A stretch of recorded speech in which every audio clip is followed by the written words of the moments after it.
Hi, Two Doc Talkers throughout the world. I'm Rob from Two Docs Talk. Beginning in January 2025, we decided to do something a little bit different, focusing on YouTube videos that are shorter. We'll put this together into a longer form podcast every month. You can either watch the videos on YouTube or get them on audio format on Apple and Spotify. Same content, just different ways of delivering it. We'll still have guest interviews as well. This month, we have got a few really great YouTube videos that we did just over the past couple weeks. One on morning routine, top 5 tips. The second on evening wind down, and the third about sleep apnea and my diagnosis that was kind of prompted by had an episode of sleepwalking that led to a diagnosis of sleep apnea. As always, you can reach out to me at rob@twodocstalkpodcast.com. Hit the subscribe button below. You'll get the latest videos. Without further ado, on to the show. Today we're going to focus on morning routine. Increasing evidence shows that how we start our day is a huge factor in our health and our lifespan and health span. We'll have top 5. Number 1 is get enough sleep. So evidence shows that less than 7 hours or more than 9 hours are both associated with poor health. And so the idea is to get about 7 to 8 hours a night. And just because you're spending 7 hours in bed doesn't mean you're getting 7 hours of sleep. So I highly encourage the use of a sleep tracker. I use an Oura Ring. I wear it all the time. And it's really interesting. If I spend 8 hours in bed, it'll probably show about seven-ish hours of sleep. If I spend 7 hours in bed, it's about 6 hours. And so it's actually pretty interesting because you wake up during the night. And during that time, obviously, you're not sleeping and it doesn't count toward your overall sleep. Sleep is absolutely huge. We have several episodes on sleep and we'll have more in the future. But I'll let Abbass take number 2. The second more important thing is hydration. I think during the night we lose a lots of our body fluid through breathing, and depending what geographical location that you live. If you live in a high altitude like in Colorado, you lose a lot more. But drinking 12 to 16 ounces of water, whether it's room temperature, some people they prefer lemon and honey, but hydration I think is give us more energy than anything that more than even I think the food in the morning. So hydration is the key things to do. 1 to 2 glass when you get up is very, very important. Great. So number 3, movement and stretching. So this is a really important part of the day, and it doesn't have to be an hour of cardio. It can be 5 to 10 minutes of stretching, just a few minutes of movement, say walking around the block walking around your house. What I do is my routine is a high intensity workout. I use something called the Carol bike, which is it's an 8-minute workout, pretty intense but very short. It's like a sprint training. I do that 3 times a week. Then I'll alternate with weightlifting on the other days. And the whole process is about 10 minutes. So one of the things I like about these high intensity workouts is that it does not require a lot of time. You can do it. Usually I'll do it either before or after I eat. Sometimes I'll eat a little bit, say a little bit of yogurt, do a workout, then eat breakfast afterwards, just because it can be a little uncomfortable to do a intense workout on a full stomach. But some form of movement and is so critical. I'll let Abbass tackle number 4. This is another important one is having good breakfast. I think a savory breakfast is the key thing to start, so you can your sugar as well as your insulin can be stable throughout the morning. Commonly, if you eat too much carbohydrate or sweets, then you're chasing the insulin and glucose. So I think a good savory breakfast with some seasonal fruits that you enjoy, and I think sitting at the table, having a cup of coffee or tea and a good breakfast is the most important, I think, meal of the day, and that will start your day on the right track with not fluctuating your sugar and what's insulin. Okay, and so number 5 is really important. I don't do it very well or very often. I do it in the evening sometimes, but meditation, mindfulness, morning intention, and there's a life coach named Tony Robbins who talks a lot about this morning gratitude and it just takes a few minutes. But folks that do this say it can be really transformative for their life. And admittedly, I need to do better in this one, but it's something that we're all working toward.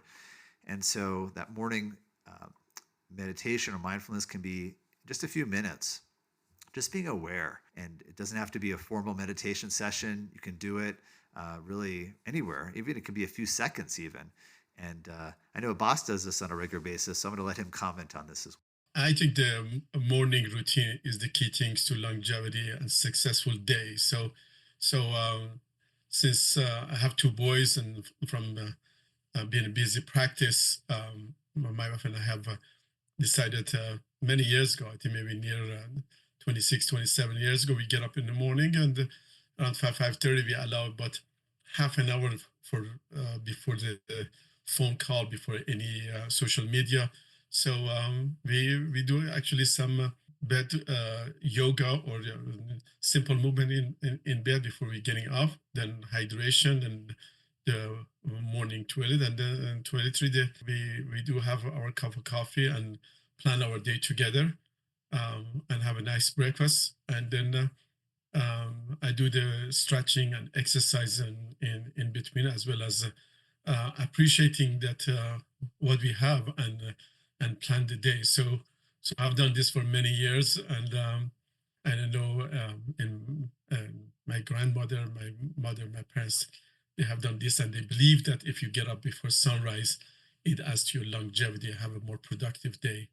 And so that's how I do it. Well, it's something definitely I need to do better. That sums it up. There's the top 5 morning routine. Please, if you'd like to get the latest about our videos, hit the subscribe button below. And until next time. And if you have any comment, please let us know. Today we're going to talk about evening wind down. Last week we talked about morning routine, and we thought it would be helpful to go over an evening wind down to help prepare for sleep. Sleep is such an important part of health. Research consistently shows that less than 7 to 8 hours a night, or more than 9 hours of sleep, is associated with poor health. Poor sleep is a risk factor for so many diseases. We thought we'd do a top 5. We actually have more. We have like 9 things to talk about today. We're just going to go ahead and jump into it. As always, want to get the latest as soon as they're available. Hit the subscribe button below. To start off with the first one, which I think is actually the most important one, get off the phone. Phones, devices, tablets, you name it, they're just everywhere in our life, and they're portable. They're so easy to use. They have all these wonderful apps and different things. You can do a lot with these phones, but they're really problematic for sleep in a number of ways. First of all, these screens are emitting blue light, which is really bad for the in terms of preparing you for sleep. It's telling the body, wake up, it's daytime. So that's a huge issue. Some advocate using blue blocking glasses, which can help to reduce the light a little bit, so you're not getting as much blue light. The other thing is, don't take your work to bed. This is something that's really important. We can take it's tempting to just grab that iPad or tablet or phone and shoot off an email at 9:30 at night, but doing that just gets everything keeps the brain active and avoids relaxation. Also, all these apps are constantly hitting on dopamine, and you're constantly getting activation of your brain when you're trying to wind down and get ready for bed.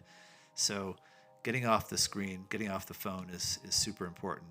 I'll let Abbass tackle number 2. Well, the second most important thing is the size of the meal. It takes about 4 hours for our stomach to empty. So a heavy meal should not be eat more than 4 hours before you're going to bed. You can maybe have a lighter dinner maybe within 3 hours. So the human body is just as other animals hibernate during the winter time. At night, our body physiology changes. So the emptier your stomach, the better you sleep, the less reflux. And that's also about hydration as well. You should be hydrated during the day and decrease the fluid intakes before you go into bed, so you don't get up in the middle of the night several times to have to urinate. So it's very important, as always, that you have 1 to 2 glasses of water before each meal.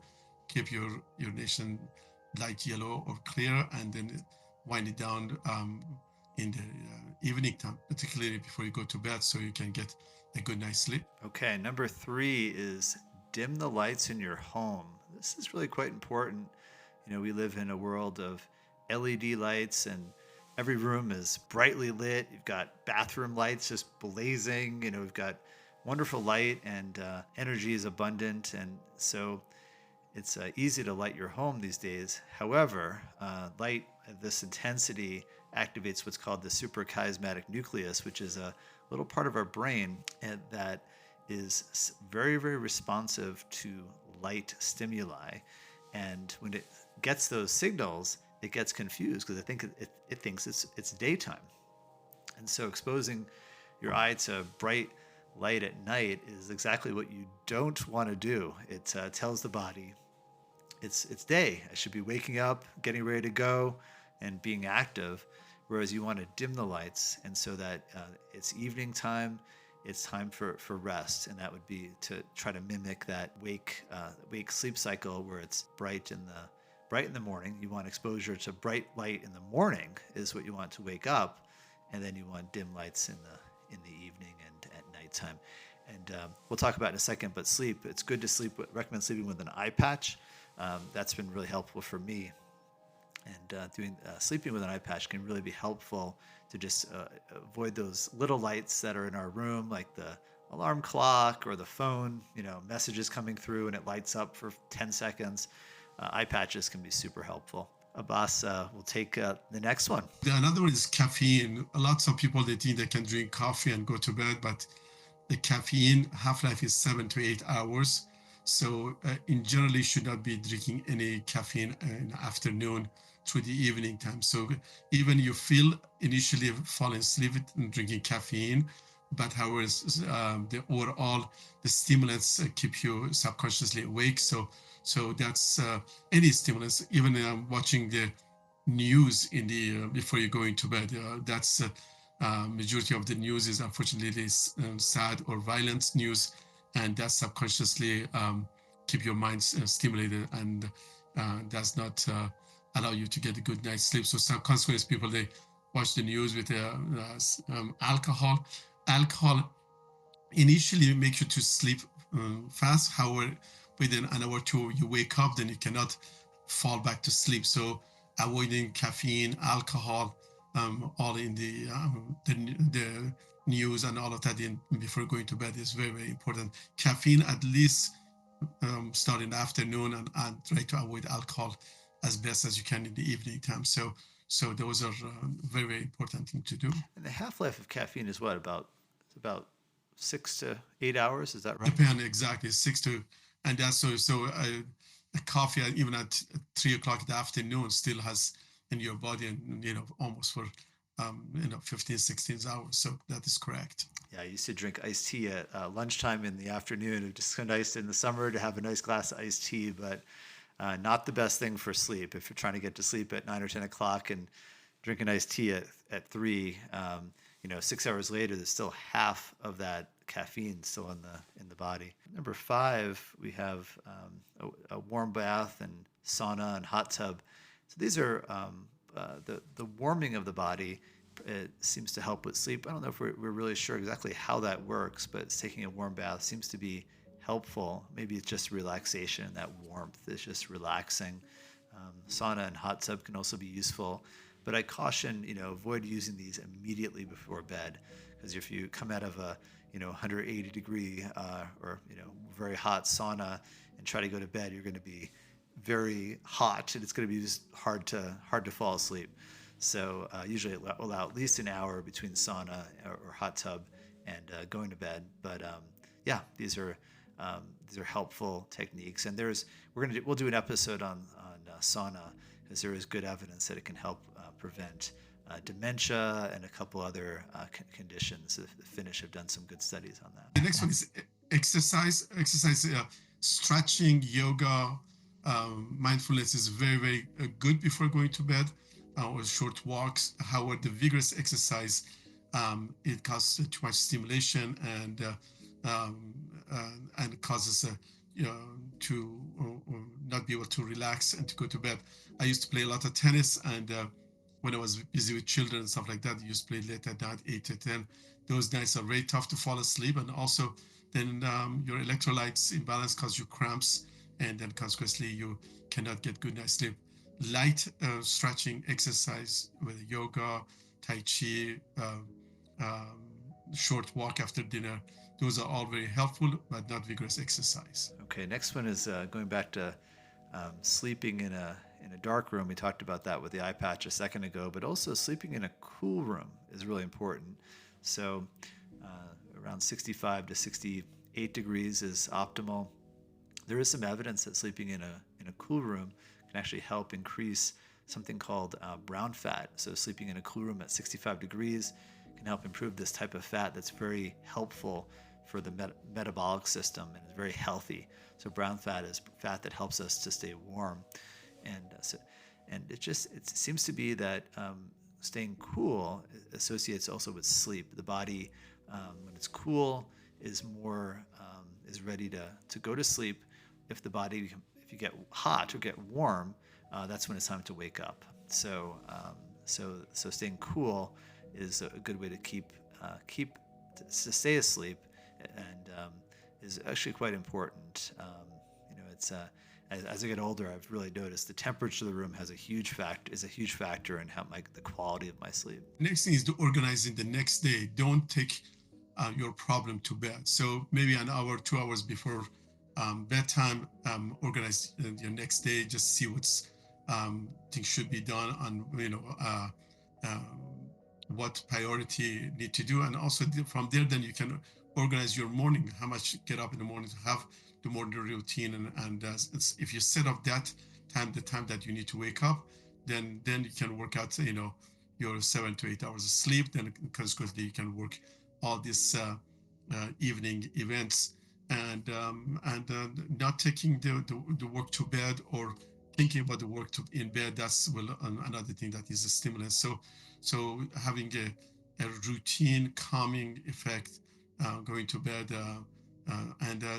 and not stressing so much about this organization. This takes about 6 to 7 weeks to develop habits. This should be more habit than stressful, that exactly you're going to go to bed at a certain time, exactly that. So there's guests, there's friends that come there, but try to go to bed on a certain reasonable time that you think, but it starts what time you want to get up, and then you can count back, and then organize your evening, so you can have a nice comfortable suit sleep, so give you more energy the next day. I really like that, and I think that's so important, just to spend a couple of minutes to organize the day, and kind of also reflecting on the day too that you just had, and thinking about, I think being having a few minutes just to take a few minutes and just be really grateful for that day, and think about a little bit about,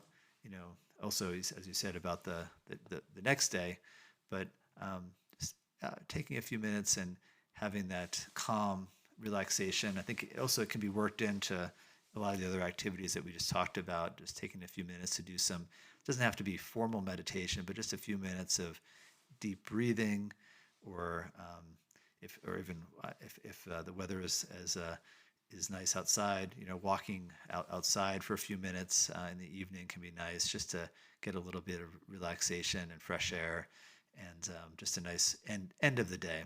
One of the biggest things these days for sleep is people, they get too regimented for perfection, and that should not be a goal. It should be just habits and relaxation. Sometimes even a small thing goes miscued and they cannot sleep. So that's not the goal. The goal is just, these are some guidelines to use. Sometimes you can use all of them, some nights you cannot. So as long as you go to reasonable time to go to bed, and avoid caffeine, alcohol, vigorous exercise, and as Rob mentioned, is don't taking the work to bed, and don't take I personally try to not take the phone within 8-10 feet of me. So just try to, and I tell my children things, call me if it's emergency. Of course, I have the luxury not be on call anymore, so I can afford that. So if you possibly you can try to do that and have a wonderful night of sleep and success the next day. I always think of my phone as emitting, radiation, so I try to keep it away from away from me as best as possible. Maybe eight, like you said, 8 to 10 feet. Put it on the other side of the room, on the dresser across the room, or on the windowsill or something. So just a little bit further away, because when it goes off or lights up, you just want to check it, and I think it's a huge issue. Well, that's our top 9 wind down tips. We'd love to hear your comments. Always feel free to drop me an email at rob@twodocstalkpodcast.com. We'll put that in the show notes, and you can always leave a comment.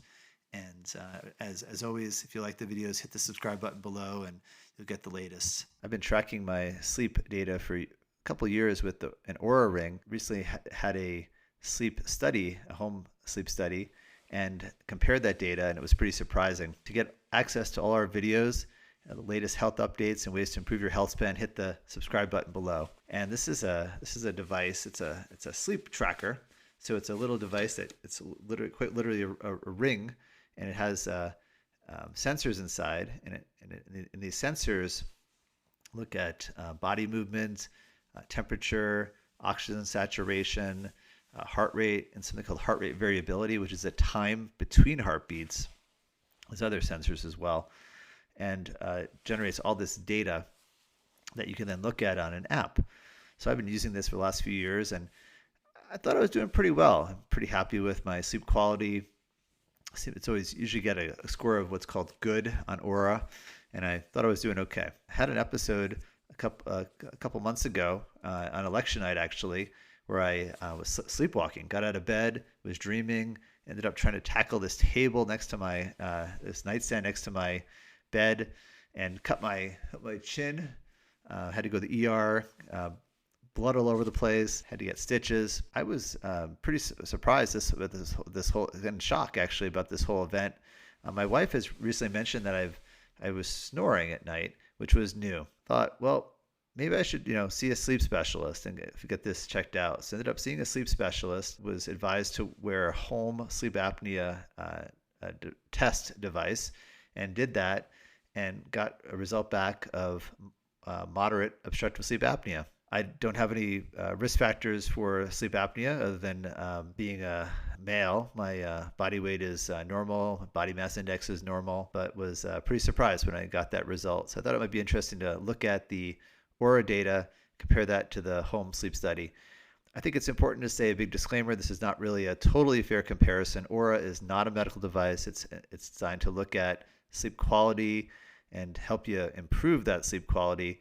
It's not designed to measure or diagnose sleep apnea. Not a totally fair comparison in that regard. However, I thought it'd be interesting to compare the two, and we can also go through the reports and learn about how to read a sleep report as well. First, let's go into the Oura data. So this is my data from Oura, and so this is last night's data. So it calculates what's called the readiness score from 0 to 100, and then the sleep score.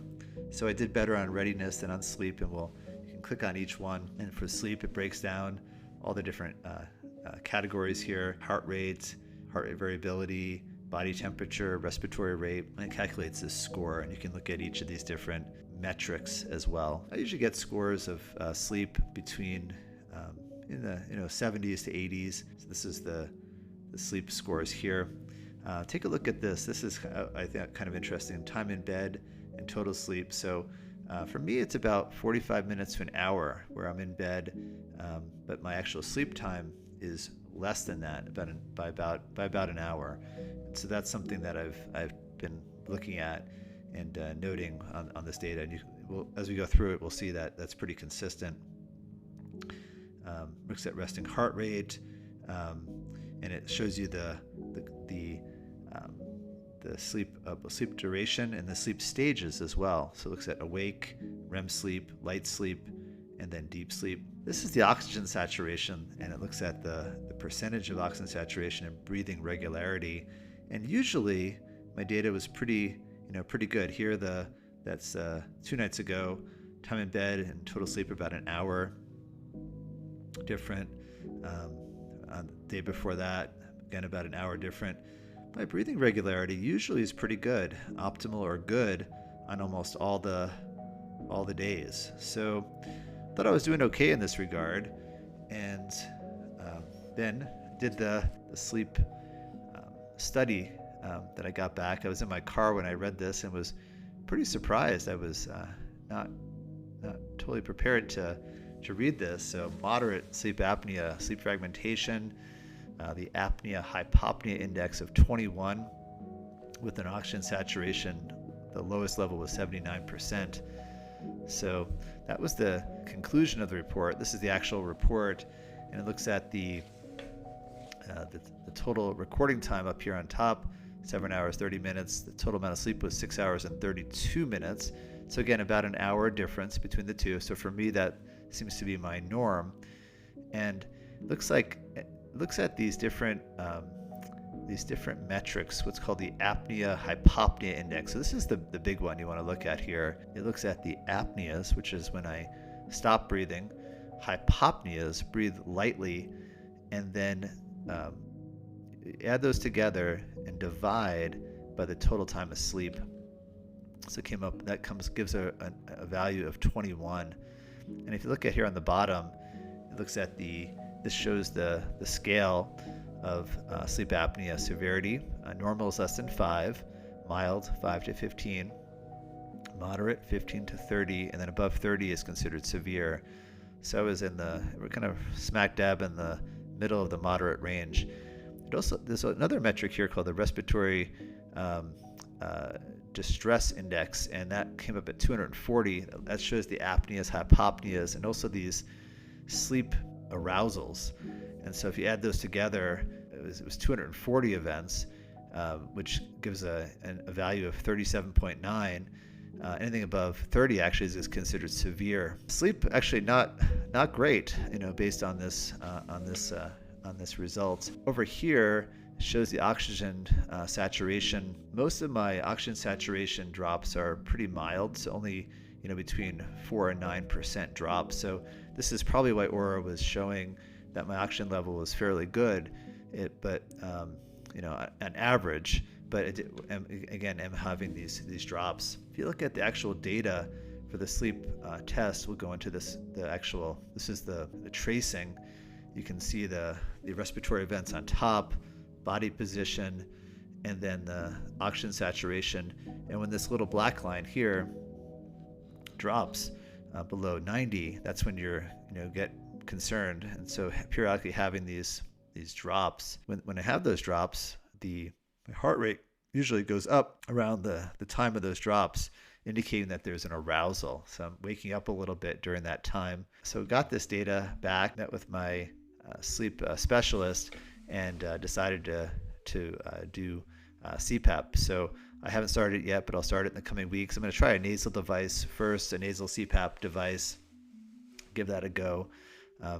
So in summary, if you're having any sleep issues, or if your partner says you are snoring, or you're stopping breathing when you sleep, or you're having unusual fatigue during the day, but you think you're sleeping okay, and even if your watcher or a Ring says you're doing okay, maybe consider a sleep study. Consider meeting with a sleep specialist and having this evaluated. I was glad I did, because I think what happened when I was sleepwalking, my theory is that it probably had one of these events. Oxygen level went down. I kind of woke up, but only partially. I don't really remember it. And I think what happened is I ended up, having this event. I was disoriented and then fell out of bed and hit the table. Would love to hear your comments. And if you have any questions, you can reach out to me at rob@twodocstalkpodcast.com. You can also put comments in the video, on the video below. Hit that subscribe button so you can get the latest updates, and we'll see you on the next video.